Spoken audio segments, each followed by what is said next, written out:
India voice, आपकी सोच, आपकी आवाज। नमस्कार, स्वागत है आप सभी का इंडिया वॉइस पर। मैं आपके साथ निकिता कश्यप। बुलेटिन की शुरुआत करते हैं। खबर उत्तर प्रदेश के गोरखपुर से है, जहां मुख्यमंत्री योगी आदित्यनाथ ने खेल के क्षेत्र में बड़ी सौगात दी है।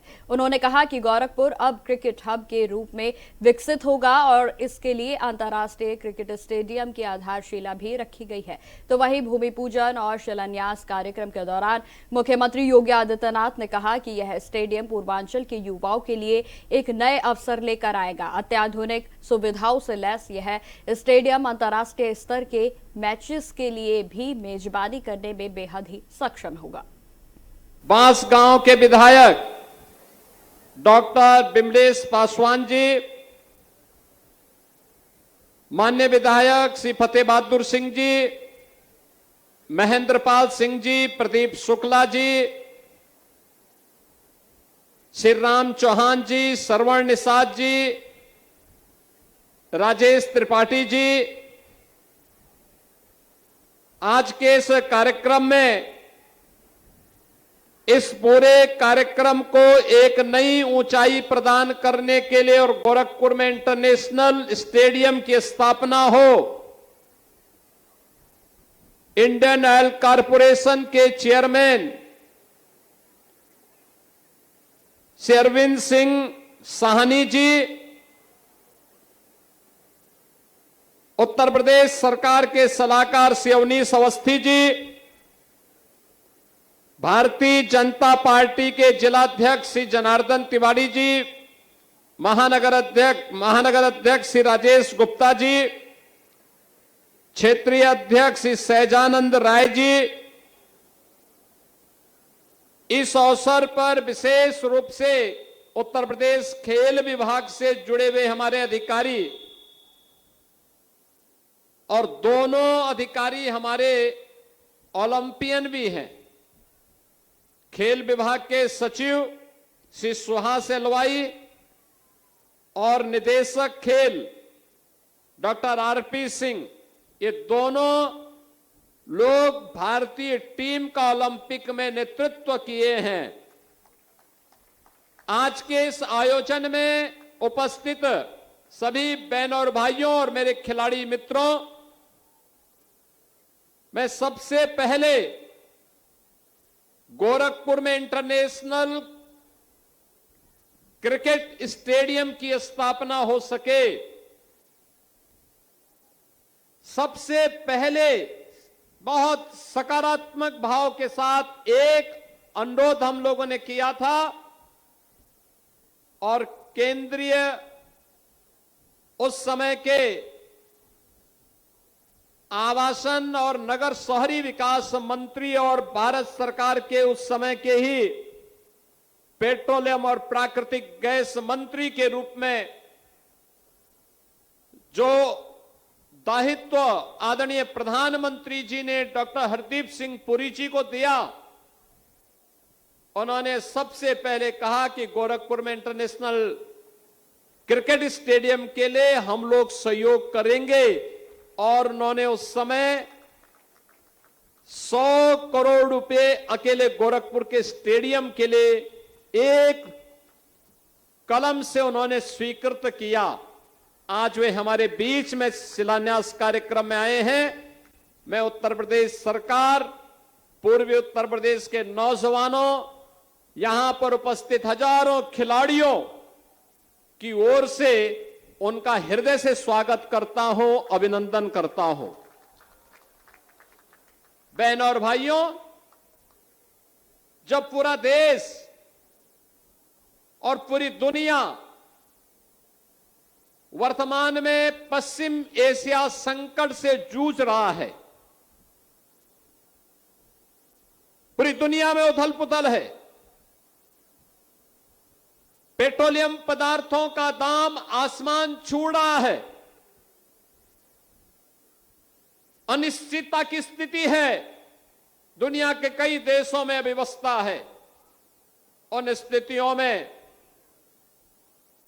भारत के अंदर आदरणीय प्रधानमंत्री जी के मार्गदर्शन में, उनके यशस्वी नेतृत्व में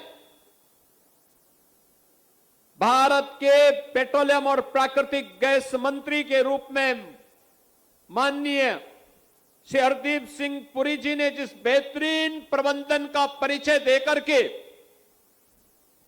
भले ही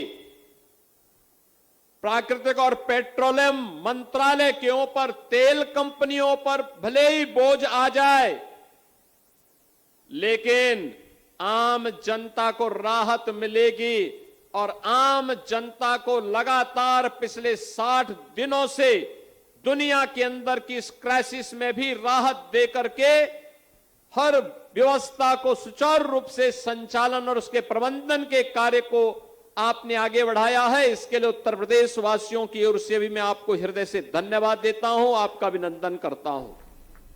खबरों में आगे बढ़ते हैं। अब खबर आगरा से है, जहां प्रधानमंत्री नरेंद्र मोदी की अपील को लेकर लोगों के बीच मिली जुली प्रतिक्रिया सामने आ रही हैं। जहां पश्चिमी एशिया में जारी तनाव के बीच देश की अर्थव्यवस्था को मजबूत बनाए रखने की और ईंधन व विदेशी मुद्रा की बचत को लेकर भी अपील कर हमारे संवाददाता ने नागरिकों के साथ विशेष चर्चा आयोजित की, और जहां इसमें कुछ लोगों ने सरकार की पहल का समर्थन करते हुए कहा कि स्थानीय संसाधनों का अधिक उपयोग और ईंधन की बचत देश हित में बेहद ही जरूरी कदम है।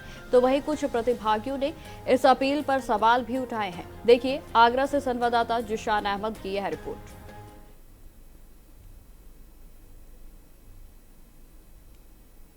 पश्चिमी एशिया में जारी संकट का असर अब भारत में भी दिखने लगा है। वहीं देश के प्रधानमंत्री नरेंद्र मोदी ने भी भारतवासियों से अपील की है और उन्होंने इस अपील में साफ तौर से कहा है देश को आर्थिक रूप से मजबूत बनाए रखने के लिए ये आग्रह किया गया है। जो देशवासी हैं वह 1 साल तक जो विदेशी यात्राएं होती हैं अनावश्यक रूप से वह यात्राएं ना करें और 1 साल तक जो पारिवारिक कार्यक्रम होते हैं उसमें सोना भी ना खरीदें और तमाम चीज़ों की उन्होंने अपील की है। तेल की बात करें तो तेल को लेकर भी अपील की गई है, वहीं पेट्रोल डीजल को लेकर अपील की गई है। इस वक्त हम आगरा में मौजूद हैं और आगरा शहर के तमाम जिम्मेदार और बुद्धिजीवी लोग हमारे साथ मौजूद हैं। इनसे बात करते हैं, चर्चा करते हैं। जो देश के प्रधानमंत्री ने जो अपील की है इस अपील को लेकर क्या कुछ इनका कहना है। सबसे पहले मैडम आपसे बात करेंगे हम।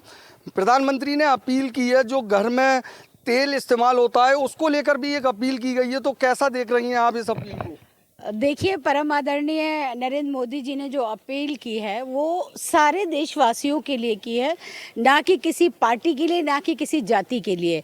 और जब देश में मुश्किल आती है, कोई संकट आता है, तो बहुत ज़रूरी बात है कि हर एक बंदे को सहयोग करना चाहिए। उन्होंने ये नहीं कहा, उन्होंने कहा कि कम गोल्ड खरीदें, तेल का कम इस्तेमाल करें, विदेशी यात्राएं जो करनी है उन्हें कम कर दें। तो मुझे लगता है कि उनकी सोच अच्छी है। अगर हम लोग देश के कहीं भी काम आ सकते हैं तो करना चाहिए। कहीं ना कहीं जिस तरीके से देश के प्रधानमंत्री ने जो अपील की है उसका सीधा असर कारोबार पर देखने को मिलेगा। वहीं सराफा व्यापारियों की बात करें तो लगातार विरोध प्रदर्शन उनकी तरफ से भी देखा जा रहा है। लाखों परिवार जुड़े हैं इस कारोबार से। देखिए, निश्चित तौर पर व्यापारियों का उनको फ़र्क पड़ेगा। जब गोल्ड की खरीदारी कम होगी तो उनके बिजनेस पे, उन लोगों पे फ़र्क पड़ेगा। मगर हमारे देश की जनता बहुत सहनशील है और समझती है। जिस तरह से कोरोना काल में भी लोगों ने उस मुश्किल का सामना मिलजुल कर मोहब्बत के साथ उस कष्टदायक समय को निकाल दिया, इसी तरह से परम आदरणीय मोदी जी ने अगर अपील की है तो वो भारत के प्रधानमंत्री हैं और हम सभी का दायित्व बनता है कि कहीं ना कहीं अपनी थोड़ी थोड़ी भूमिका निभाकर उनका साथ दें देश हित में। देखिए, देश के प्रधानमंत्री ने जिस तरीके से अपील की है, यहाँ पर लोगों का भी साफ तौर से कहना है कि जिस तरीके से जो अपील की है, देश के जो देशवासी हैं वह कहीं ना कहीं देश के प्रधानमंत्री का साथ दें। और भी लोग हैं, इनसे बात करते हैं, क्या कहेंगे, किस तरीके से देखते हैं इस अपील को आप? मैं तो बड़े साफ शब्दों में कहूँगा, बड़े शर्म की बात है। आप पूरी दुनिया में चिल्ला रहे हैं कि हम विश्व गुरु बन गए, और विश्व गुरु बनने के बाद आप हिंदुस्तान के नागरिकों से कह रहे हैं, जो कि आप 140 करोड़, मतलब कि आप 1.5 करोड़ आबादी के प्रधानमंत्री हैं, 1.5 अरब आबादी के प्रधानमंत्री हैं आप, और आप कह रहे हैं कि विदेशी यात्राएं बंद कर दीजिए। मुझे इस बात का बड़ा अफसोस है कि आपका तो विदेशों में डंका बजता है। आप विश्व गुरु होकर यहाँ पे पाबंदियां लगाने का काम कर रहे हैं और तत्कालीन सरकारों को बदनाम करने का काम कर रहे हैं कि इंदिरा गांधी जी ने ये कहा था। एशिया में जो संकट है उसको लेकर ये अपील की गई है ना, पूरी दुनिया ही इस आर्थिक संकट से जूझ रही है। तो एशिया भी तो हमारा पूरे दुनिया के अंदर ही आता है और एशिया के अंदर हिंदुस्तान आता है। आप तो डंकापति हैं, आप तो विश्व गुरु हैं, आपको ये बातें शोभा नहीं देती कि विदेशों के अंदर विदेशी यात्राएं थोड़ा कम कर दीजिए। आप बात कर रहे हैं तेल की, अरे आप तो तेल ही तो खा रहे हैं हिंदुस्तान का हर नागरिक। आपने तो असली घी छीन के ही रख दिया। आप बात कर रहे हैं सोना खरीदने की कि सोना कम खरीदे, अरे सोना कहाँ खरीदेगा। अरे गुरुजी आपने तो हमें पूरे हिंदुस्तानियों को सोना क्या, आपने तो पीतल खरीदने के लायक भी नहीं छोड़ा है। देखिए और भी लोग हैं जो आगरा शहर के बुद्धिजीवी लोग हैं, आज उनसे इंडिया वॉइस की ये खास चर्चा है क्योंकि देश के प्रधानमंत्री का जब से ये बयान आया है लगातार चर्चाओं का विषय बना हुआ है और जो लोग हैं लोग भी इस बयान को लेकर असमंजस में हैं। यहाँ लोग हैं, इनसे बात करते हैं, क्या कहेंगे इस बयान को लेकर जो अपील की गई है, आग्रह किया गया है प्रधानमंत्री की तरफ से। ये जो मोदी जी ने जो बयान दिया है ये सब, ये मान लीजिए कि स्थिति पूरे देश को पता है कि मोदी जी नाकाम हैं, इसलिए इस तरीके के बयान दिए जा रहे हैं और ये नाकामी है उनकी और पूरे देश को पता चल चुका है मोदी जी देश के लिए कुछ नहीं कर पा रहे हैं इस तरीके के बयान देकर। अच्छा, ये अपील जो की गई है उसका असर क्या पड़ेगा देशवासियों को? क्या उसका असर क्या पड़ेगा? क्या असर नहीं बताइए। जो सराफा व्यापारी वो बंद घर बैठ गया बेचारे, लगातार विरोध कर रहे हैं, इससे बड़ा क्या होगा बताइए आप। देखिए सर्राफा व्यापारी लगातार, देश के जो सर्राफा व्यापारी हैं इस अपील के बाद विरोध प्रदर्शन कर रहे हैं। और भी लोग हैं, इनसे बात कर लेते हैं, क्या कहेंगे। देखिए जिस तरीके से मोदी जी ने जो बयान दिया है ये बहुत ही निंदनीय घटना है क्योंकि देश के प्रधानमंत्री को इस तरीके की भाषा का प्रयोग ही नहीं करना चाहिए क्योंकि जनता को खाना पीना और व्यापार नहीं चलेगा तो मुझे लगता है कि हमारे देश में भुखमरी आने के कगार पे हो जाएगी क्योंकि जब तक भाई यानी कि खाने का सामान नहीं आ पाएगा, जब डीजल पेट्रोल नहीं मिलेगा तो भाई बाहर से सामान भी नहीं आ पाएगा, जब वो सामान नहीं आ पाएगा तो जनता के बीच नहीं पहुंचेगा, जब जनता के बीच नहीं पहुंचेगा तो वो लोग किस तरीके से अपना जीवन व्यापन करेंगे। तो मुझे ऐसा लगता है कि ऐसे देश के प्रधानमंत्री को तत्काल अपने पद से त्याग पत्र देकर जनता से माफ़ी मांगनी चाहिए कि मैं इस देश को चलाने के लायक नहीं हूँ। देखिए जो अमेरिका और ईरान के युद्ध को लेकर जो संकट है वो पूरी दुनिया पर ही इसका असर देखा जा रहा है। क्या कहेंगे, जो युद्ध था उसके बाद अब पूरी दुनिया पर असर है। तमाम जो देश हैं वो लगातार अपने देशवासियों से अपील कर रहे हैं। भाई भारत के प्रधानमंत्री ने भी अपील की है। सबसे पहली बात, देश के प्रधानमंत्री ये साबित हो चुका है कि ये देश से थैला लेके जाने वाले हैं क्योंकि इस तरीके का बयान साफ जाहिर होता है कि 1.25 करोड़ 40 लाख जनता को धोखा देना। निश्चित तौर पर ये बयान बड़ा निंदनीय है कि गोल्ड व्यापारी, जूता व्यापारी, एक्सपोर्ट व्यापारी, टूरिज्म व्यापारी, ये सारे व्यापार आज पूरे देश के संकट में आ चुके हैं। वो दिन दूर नहीं है जो बांग्लादेश जैसे हालात कहीं हिंदुस्तान में ना हो जाएं कि हिंदुस्तान की जनता कहीं पीएम हाउस पर कब्जा ना कर ले। निश्चित तौर पर मैं विश्वास दिलाता हूं आपके चैनल के माध्यम से कि एक दिन नरेंद्र मोदी जी ये बयान भी देंगे कि इस देश का नागरिक शादी ना करे, इस देश का नागरिक बच्चे पैदा ना करे। ये वही हालात आज ऐसे देश में पैदा करने जा रहे हैं जो आज इस बयान से साफ जाहिर होता है कि गोल्ड मां ना खरीदें। आज देश के प्रधानमंत्री बहुत जल्दी जापान यूरोप दौरे पर जा रहे हैं, वो दौरा क्यों नहीं कैंसिल करते? देश के प्रधानमंत्री ये पूछना चाहती है 140 करोड़ जनता देश की, वो दौरा कैंसिल करते तो इस देश की जनता को ये आदेश सर माथे होता। निश्चित तौर पर इस देश में पूरा इससे पहले भी आपदा आई कोरोना लॉकडाउन की, इस देश की जनता को निश्चित तौर पर कटघरे में लाके खड़ा कर दिया देश के प्रधानमंत्री ने। देश वो दिन दूर नहीं है कि बांग्लादेश जैसे हालात हिंदुस्तान में पैदा होंगे। वहीं प्रधानमंत्री ने साफ तौर से कहा है कि ईंधन बचाएं और विदेशी मुद्रा बचाएं। जो जिले के अंदर जो संसाधन होते हैं मेट्रो का प्रयोग करें, गाड़ियां ना। इन्हीं के सांसद मंत्री, एक सांसद और एक विधायक के घर में 10-10 गाड़ियां हैं। पहले तो वो गाड़ियां सिलेंडर कर दें, तब पेट्रोल कम इस्तेमाल करने की बात करें। इन्हीं का वीआईपी काफिला चलता है, इन्हीं का वीआईपी कल्चर आज पूरे देश में देखने को मिल रहा है। ये सिर्फ देश के एक साथ नोटंकी और ड्रामा है, देश की जनता को सिर्फ धोखा देना है। निश्चित तौर पर इस देश की जनता बहुत जल्दी ये देश के प्रधानमंत्री थैला लेके जाने वाले हैं और निश्चित तौर पर इस देश के साथ वो बांग्लादेश वाला हालात होगा कि देश के प्रधानमंत्री के निवास पर देश की जनता का कब्जा होगा। क्या कहेंगी मैडम? अब देखिए, विपक्ष है, कुछ तो लोग कहेंगे, लोगों का काम है कहना। ये सब मुंगेरी लाल के सपने हैं।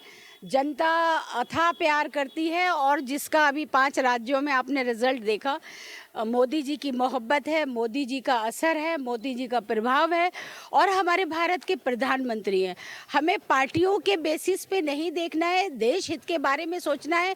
व्यापारी ज़रूर संकट में है, मुश्किल है, मगर आप देखिएगा वही व्यापारी उनके साथ खड़े होंगे क्योंकि देश हित की बात है।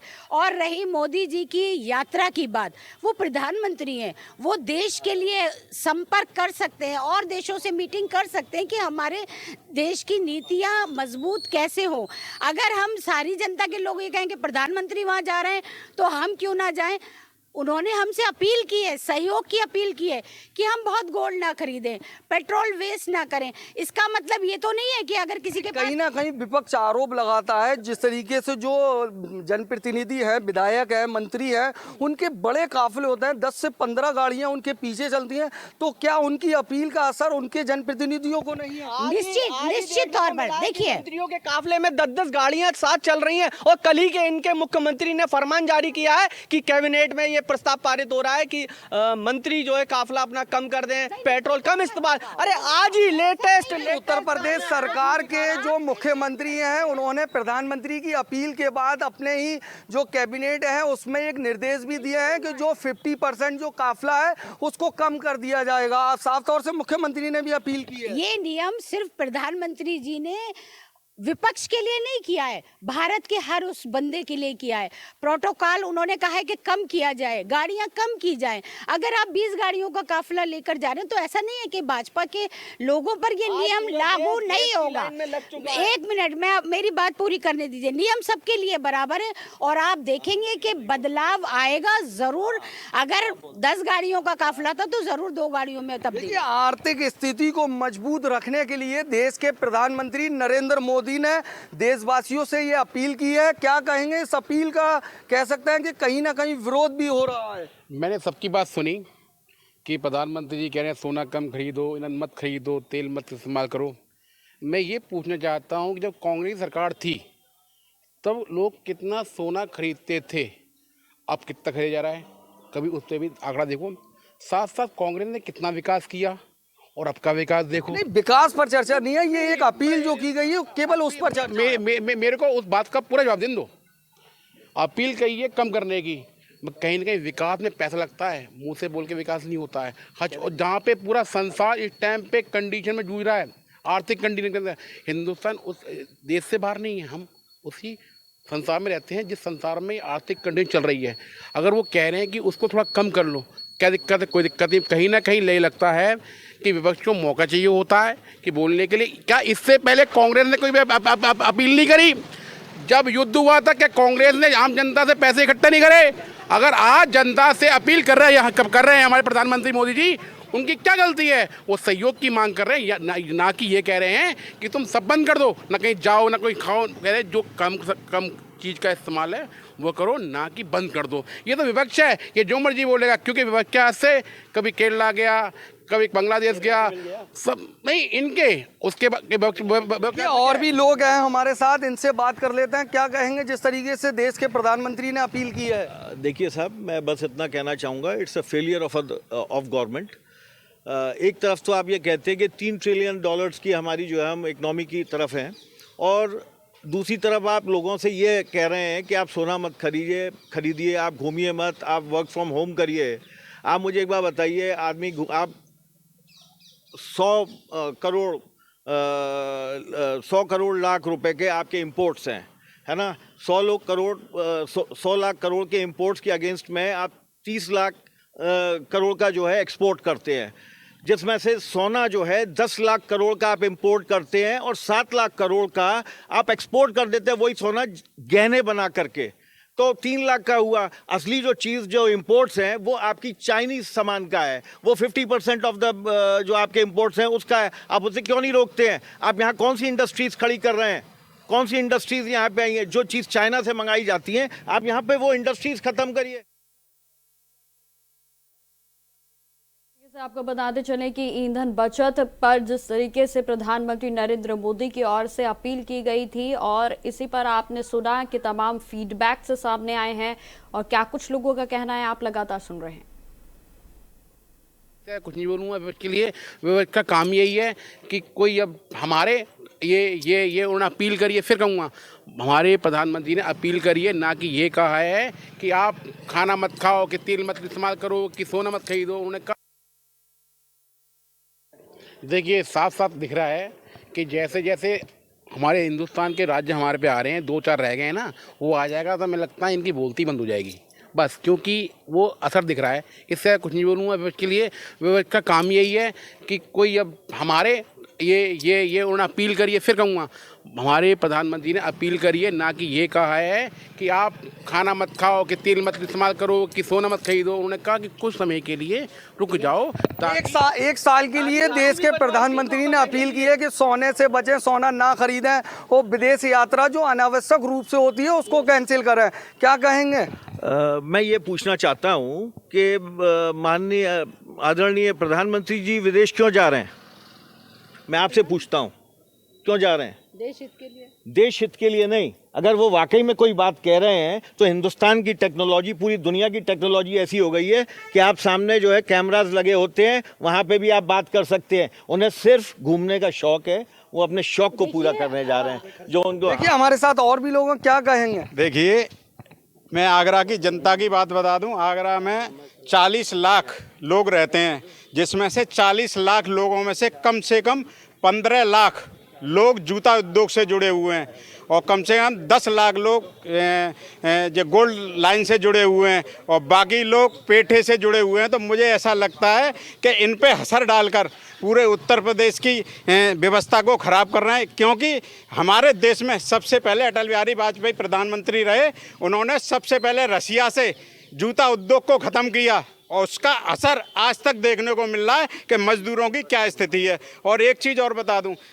कम से कम 2 किलोमीटर के दायरे में दारू के ठेका होने चाहिए। जो भारतीय जनता पार्टी ने 500 मीटर पे 4 ठेके खोल रखे हैं, इसको भी बंद करना चाहिए। क्योंकि भाई जब युवा धंधे पे जा नहीं पाता, रास्ते में दुकान मिलती है, उसने की 50 तुझ पे है, 20 तुझ में, 70 का पहुआ लिया, आधा डाल दिया, काम पे नहीं गए। इसलिए इस पे योगी जी को भी अपनी गंभीरता से मंथन करना चाहिए, ठेकों को बंद कराना चाहिए। देखिए तमाम तरह की यहाँ प्रतिक्रियाएं देखने को मिली हैं, क्या कहेंगे? मैं आखिर में एक बात कहना चाहता हूँ कि हिंदुस्तान का नागरिक होने के नाते मोदी जी से, विश्व गुरु जी से, डंकापति जी से ये देश नहीं संभल रहा है और पूरे हिंदुस्तान की 140 करोड़ जनता देख रही है कि हिंदुस्तान नहीं संभल रहा है। तो मेरा डंकापति जी से, विश्व गुरु जी से विनम्र आग्रह है कि तत्काल आप इस्तीफा दें और किसी अन्य को मौका दें। देखिए हमने आगरा के तमाम बुद्धिजीवी और जो समाज के जिम्मेदार लोग हैं उनसे बात की। जिस तरीके से देश के प्रधानमंत्री नरेंद्र मोदी ने जो अपील की है उसको लेकर हमने आज इंडिया वॉइस की आगरा के तमाम जिम्मेदारों से चर्चा हुई, तो अलग अलग तरह की प्रतिक्रियाएं भी सामने आई हैं। वहीं जो उत्तर प्रदेश सरकार के जनप्रतिनिधि हैं या भारत सरकार के जो जनप्रतिनिधि हैं, उनके पीछे जो काफिले होते हैं, जो 12 से 15 गाड़ियों के काफिले हैं, तो कहीं ना कहीं इसको लेकर भी जो जिम्मेदार लोग हैं उन्होंने विरोध जताया है। उन्होंने साफ तौर से कहा है कि देश के प्रधानमंत्री ने जो अपील की है उस अपील का असर उन्हीं के जो जनप्रतिनिधि हैं उन पर देखने को नहीं मिल रहा है। पहले उन पर अमल होना चाहिए, जिसके बाद देशवासी इस अपील पर अमल करेंगे। अपने सहयोगी शोएब के साथ Zeeshan Ahmad, India voice Agra.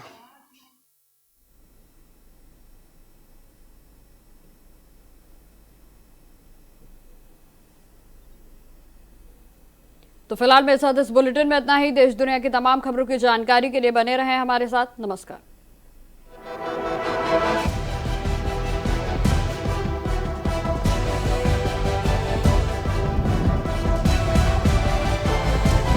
India voice, आपकी सोच, आपकी आवाज।